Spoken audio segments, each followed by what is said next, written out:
الحمد لله الحمد لله الحمد لله الحمد لله الحمد لله الحمد لله الحمد لله۔ بسم اللہ الرحمن الرحیم۔ نور العزا کا پہلا باب ہے کتاب الطہارہ، سبق نمبر 14 میں خوش آمدید۔ آج کے سبق کے اندر ہم استنجا کرنے کے آداب پڑھیں گے۔ لا يجوز کشف العورۃ للاستنجاء وان تجاوزت النجاسۃ مخرجها وزاد المتجاوز على قدر الدرهم لا تصح معه الصلاة اذا وجد ما يزيله ويحتال لإزالته من غير كشف العورۃ عند من يراه ويكره الاستنجاء بعزم وطعام لآدمي أو بهيمة وآجر وخزف وفهم وزجاج وجس وشيء محترم كخرقة وديباج وقطن وباليد اليمنى إلا من عذر ويدخل الخلاء برجله اليسرى ويستعيذ بالله من الشيطان الرجيم قبل دخوله ويجلس معتمدا على يساره ولا يتكلم إلا لضرورة۔ عبارت ہو گئی ہے، اس کا ترجمہ دیکھ لیں پھر تشریح کرتے ہیں۔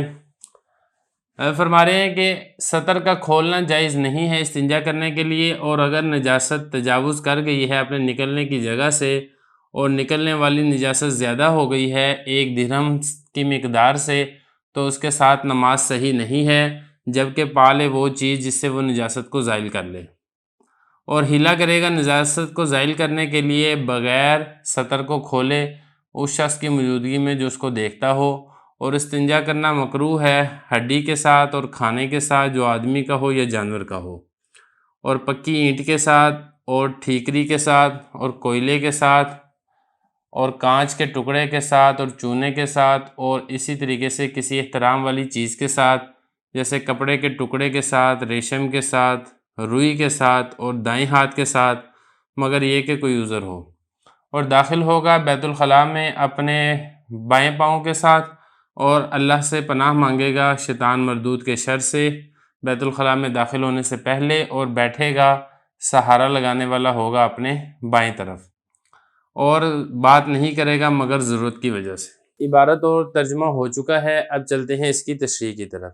دیکھیں آج کے سبق کے اندر استنجا کرنے کے کچھ آداب بیان کیے گئے ہیں، ان میں سے پہلا ادب یہ بیان فرمایا ہے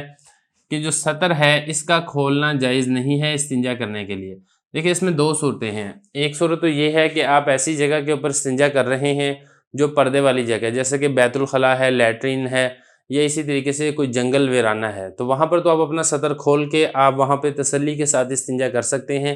اور اگر کوئی ایسی جگہ ہے جہاں پر آپ کو اس طریقے کی پرائیویسی نہیں مل رہی ہے، لوگ آ جا رہے ہیں، جیسا کہ عام طور پہ روڈوں کے اوپر ہوتا ہے، لوگ سائڈ پہ کھڑے ہو کر ہی وہاں پر ہی بعض اوقات استنجا کر لیتے ہیں، تو وہاں پہ سڑک کے اوپر آمد و رفت بھی جاری ہوتی ہے، تو اس وقت آپ کے لیے سطر کو کھولنا یہ جائز نہیں ہے۔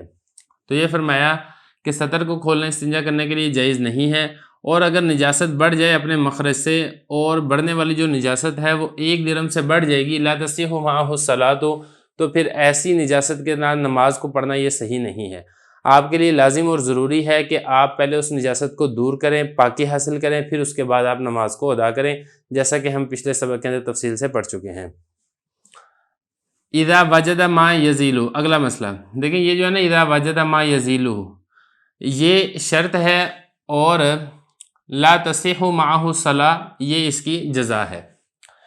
دیکھیں بعض اوقات ایسا ہوتا ہے کہ انسان کے پاس کوئی ایسی چیز نہیں ہوتی جس سے وہ استنجا کر سکے۔ اگر انسان کے پاس کوئی ایسی چیز نہیں ہے جس سے وہ استنجا کر سکے، تو پھر اس صورت میں اگر نجاست اس کے مخرج سے بڑھ بھی جاتی ہے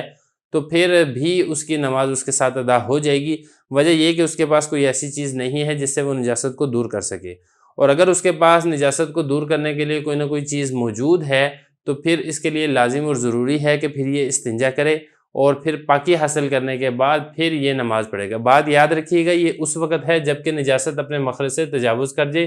1 درہم سے یہ بڑھ جائے، کیونکہ 1 درہم سے کم ہو تو وہ ساری تفصیل پیچھے گزر چکی ہے کہ اس کے ساتھ بھی نجاست کے ساتھ بھی نماز ادا ہو جاتی ہے۔ تو یہ فرمایا اذا وجد ما یزیلہ، شرط یہ ہے کہ جب اس کے پاس کوئی ایسی چیز پائی جانی چاہیے، کوئی مٹی کا ٹکڑا ہو یا کوئی پتھر ہو یا اسی طریقے سے کوئی ٹیشو پیپر ہو، کوئی ایسی چیز ہو جس سے وہ استنجا کر سکے، تو پھر اس کے لیے لازم اور ضروری ہے کہ یہ استنجا کر کے پھر نماز ادا کرے۔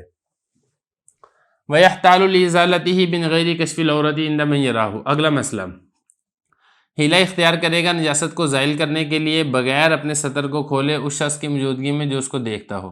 مطلب اگر وہاں پہ کوئی راہ گزر موجود ہیں، کوئی آنے جانے والے وہاں پر موجود ہیں، تو پھر ایسی صورت کے اندر کشف عورت یعنی سطر کو کھولنا یہ جائز نہیں ہے۔ مردوں کے لیے جو سطر ہے وہ ناف سے لے کے گھٹنوں تک ہے، اس سطر کو کھولنا کسی دوسرے مرد کے سامنے یا کسی عورت کے سامنے مرد کے لیے یہ جائز نہیں ہے۔ تو پھر اس کے لیے کیا کیا جائے گا؟ اس کے لیے کیا جائے گا کہ کوئی ہیلا اختیار کرے گا کہ جس سے لوگوں کی نظر اس کے سطر کے اوپر نہ پڑے۔ جیسا کہ آپ نے دیکھا ہوگا عام طور پہ جو لوگ سڑک کنارے پہ اس طریقے سے پیشاب کر لیتے ہیں تو وہ پھر اس طریقے سے بیٹھتے ہیں اور صرف جسم کا اتنا حصہ ہی کھولتے ہیں جس سے وہ پیشاب کر سکیں۔ تو اسی لیے اگر آپ نے استنجا کرنا ہے تو آپ کسی اوڑ میں ہو کر کسی درخت کے پیچھے یا کوئی دیوار ہے، کوئی ایسی جگہ ہے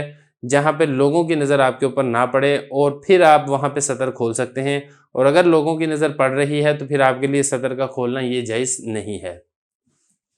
تو یہ فرمایا کہ ہیلا کرے گا اس نجاست کو زائل کرنے کے لیے بغیر سطر کے کھولے عندما یرا شخص کی موجودگی میں جو اس کو دیکھتا ہو۔ اب اس کے بعد آگے فرمایا کہ کن کن چیزوں سے استنجا کرنا یہ مکروہ ہے۔ نمبر 1،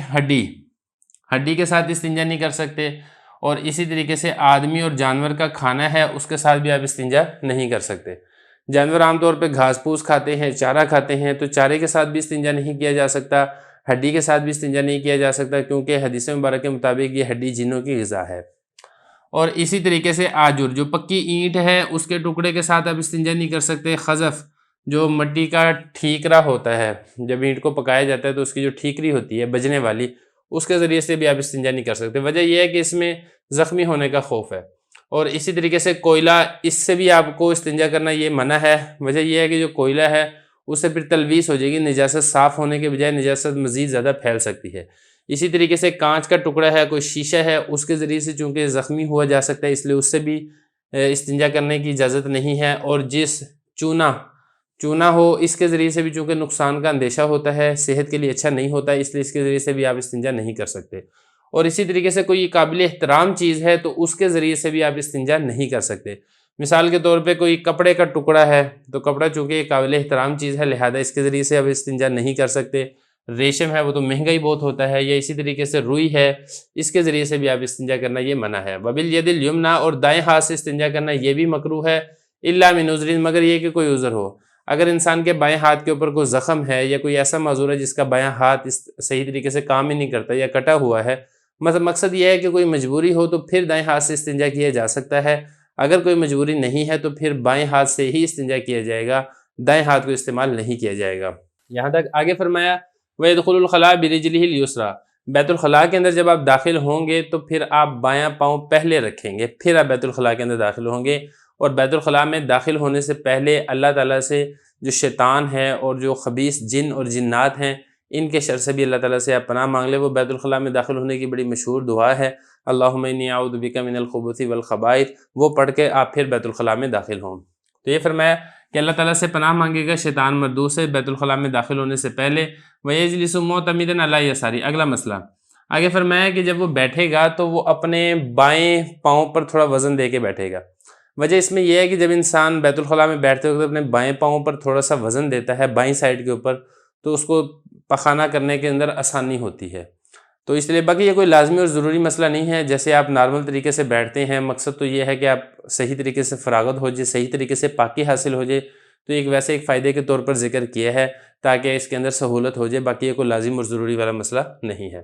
آگے فرمایا وَلَا يَتَكَلَّمُ إِلَّا لِضَرُورَةٍ، اور بات چیت نہیں کرے گا مگر ضرورت کی وجہ سے۔ تو یہ چونکہ ایک ایسی جگہ ہے جہاں پر بات چیت کرنا یہ اس کے آداب کے خلاف ہے، تو اس لیے وہاں پہ خاموشی کے ساتھ آپ استنجا کریں۔ ہاں اگر کوئی مجبوری ہے، مثال کے طور پہ آدمی بیت الخلاء میں جاتا ہے تو بعض اوقات وہ پانی ختم ہو جاتا ہے، تو ایسی صورت میں آپ کوشش کریں کہ آپ